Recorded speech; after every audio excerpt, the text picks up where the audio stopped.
Batman Beyond takes place tentatively about 30 to 40 years after the end of Justice League Unlimited. It's almost always a sliding timescale.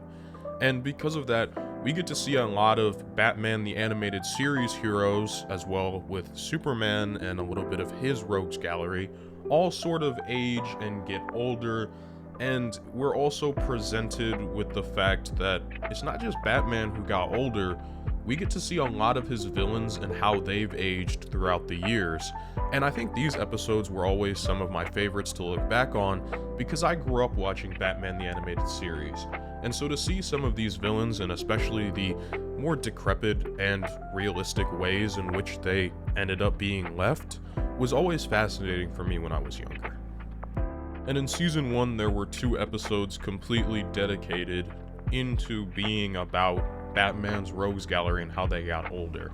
For a little bit of context, Powers, who happens to run now Wayne Enterprises and his own company, having stole it from Bruce, has recently contracted a virus that is uncurable that he was trying to sell to foreign governments.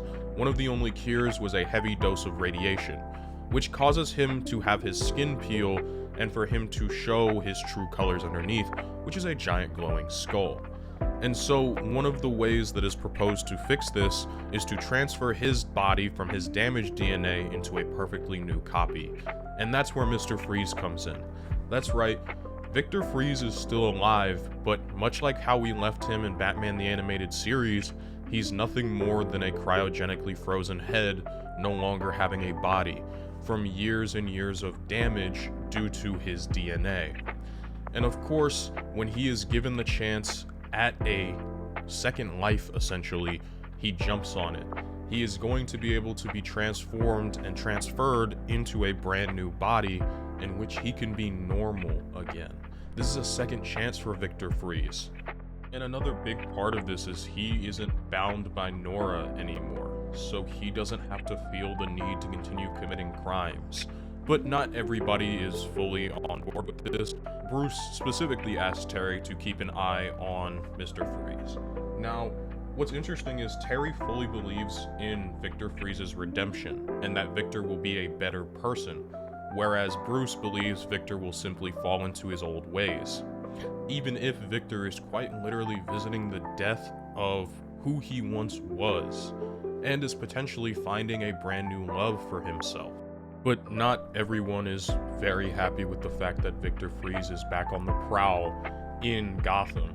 A man who lost his entire family to Victor Freeze's previous antics comes out of the woodwork and tries to assassinate Victor Freeze. And yet, Victor feels nothing but apologetic for the things that he did in his past life. He doesn't even want to press charges. Victor, I truly believe, has turned a new leaf in this episode. No words can express my sorrow for the pain I've caused you. I beg your forgiveness. It was another life, though that's hardly an excuse. It's genuinely very interesting to see. I was always one of the people in the boat that Victor Freeze was never meant to be a traditional villain, and he was always meant to be more on the tragic side. And so when I got to see him be happy, even for a little bit throughout this episode, it felt pretty cathartic, and I thought it was fairly great.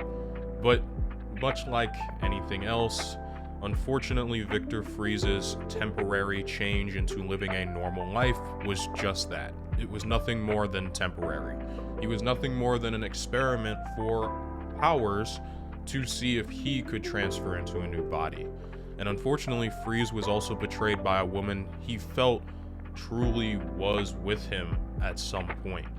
As his body started to slowly and rapidly deteriorate back into his broken DNA from before, causing the exact same mutations that he had previously, he does start to gain a lot of his strength back, and as well, he throws himself off the deep end once again. Victor Freeze decides to go for full-on revenge, and he pretty much intends to blow up the entirety of Powers' corporation, as well as just straight up murdering anybody in his way. This is Victor Freeze's last hurrah. He's pretty much gone off the deep end, and he's in a damn good suit too, I have to admit. We were only trying to help you. Remember, there might be some momentary discomfort. And yet, despite all of this happening, Terry still wants to believe that Freeze can be a decent person.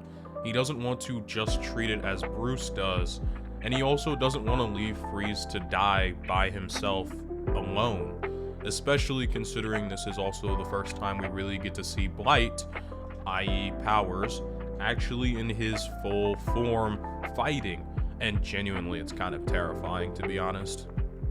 Regardless, Terry does his best job to try and save everyone, even if not all of them deserve it. It's the Batman way, of course. Now, Mr. Freeze, though, refuses to leave.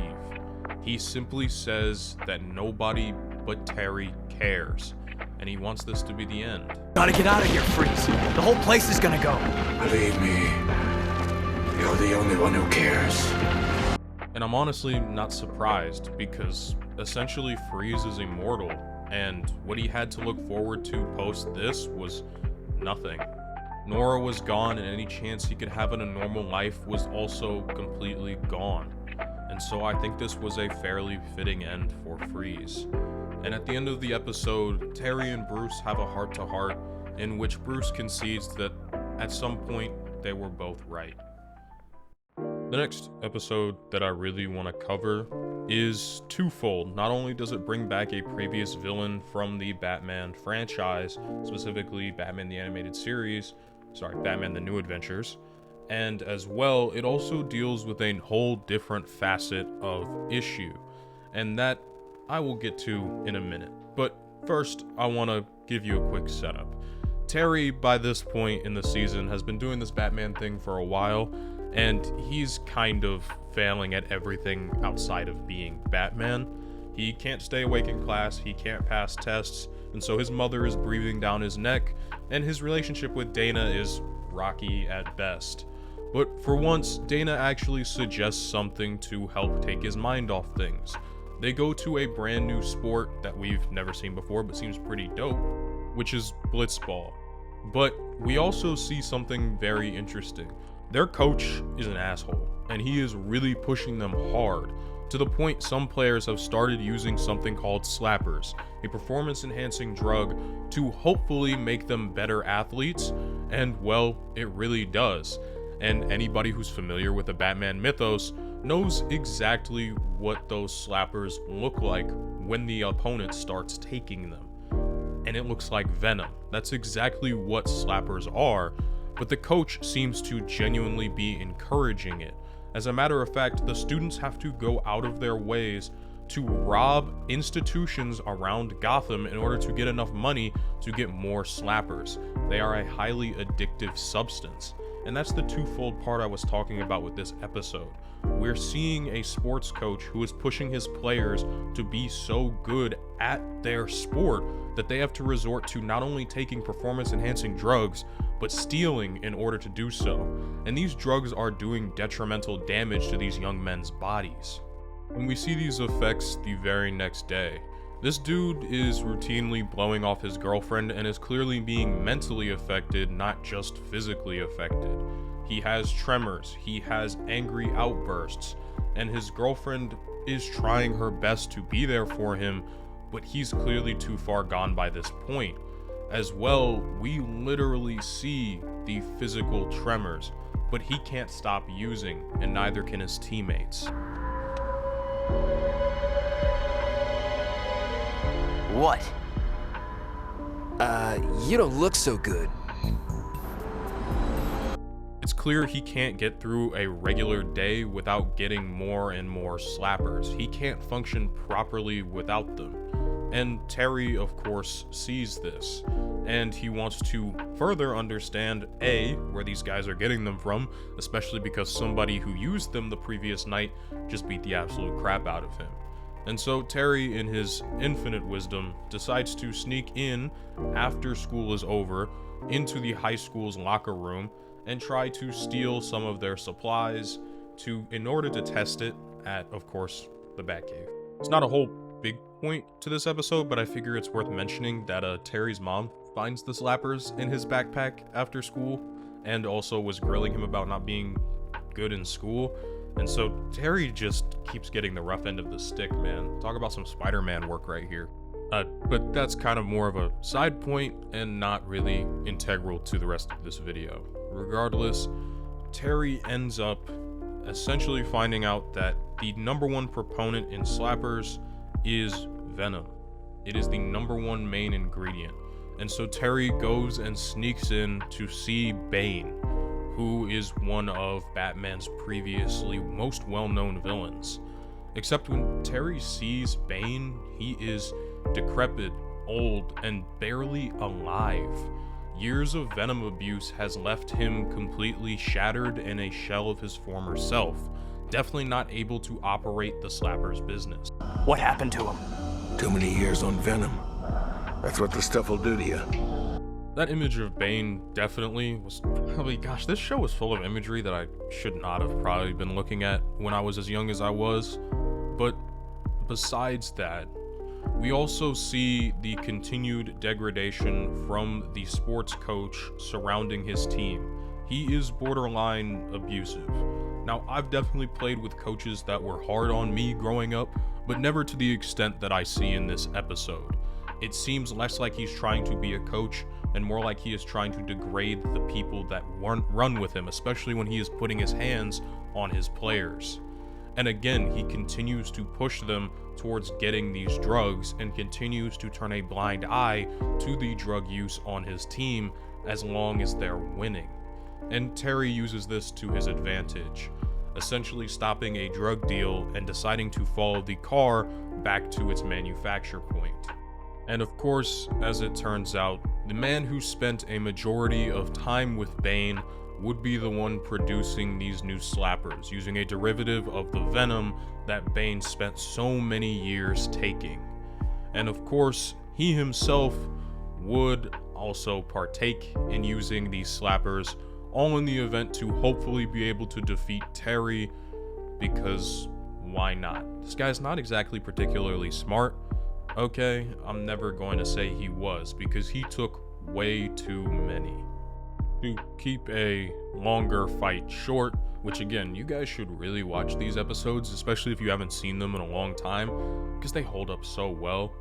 Dude essentially takes far too much of his own supply, partly due to Terry. Terry seems to, like, Batman Begins a lot of his villains, i.e. like, not kill them, but also not really save them type deal. He seems to do that to a lot of his villains. Regardless, the entire building ends up going up in flames, and it leaves this man catatonic for the rest of his life. Poetically enough, he is left in the exact same state that Bane is, completely catatonic, and not able to be respondent to just about anything in his natural life. And as for Terry, he does end up getting his name cleared by Bruce Wayne, of course, because, well, why wouldn't he? He also finally doesn't have to deal with his 9 p.m. curfew anymore. And as for the sports coach, he is currently being under investigation for being completely complicit in letting the boys take drugs while turning a blind eye. All in all, we all got a sort of happy ending for this episode. He's been given a timeout from teaching pending an investigation. I don't believe it. Why would he allow that to go on? He wanted to win at any cost. So he looked the other way. Right, Terry? All in all, getting to look back at these last 2 episodes in which we see more of Batman's classic villains in the future is definitely bittersweet. A lot of them are kind of just old, decrepit, and they're either retired or, in all honesty, just dead by this point. And it's kind of a sad reminder that no matter what happens, time will always move on, with or without us. But at the end of the day, these episodes were great, and I'm glad I get the chance and the opportunity to look back at them, especially as I've gotten older. just want to take a moment to thank you all for watching. You know, if you like the video, please leave a like. It helps out a lot. If you want to subscribe, it's free. You can always unsubscribe later. As well, if you dislike the video, please leave a dislike and then leave me a comment down below telling me why you dislike the video. I believe constructive criticism is the best way for me as a creator to grow and to continue to make more content and better content for all of you. So I'd really appreciate to hear that. And finally, of course, I do run a Patreon in which you can find each one of these videos both early and unedited, or you can just support me as a creator, which is also pretty dope, but don't feel like you have to.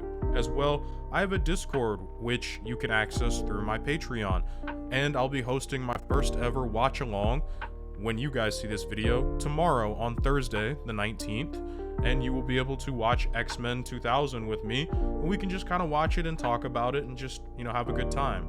And now this is the point in the video in which I shout out my Patreons who are in the $5 or above tier. So shout out to Gabriel Lafonte, shout out to Transgers1, shout out to Video Gamer 75, shout out to Golden Boy 420, Dakota Rawson, Donovan Gomez, and MC Bomb 27. You guys are the greatest, and I hope you all have an absolutely fantastic day.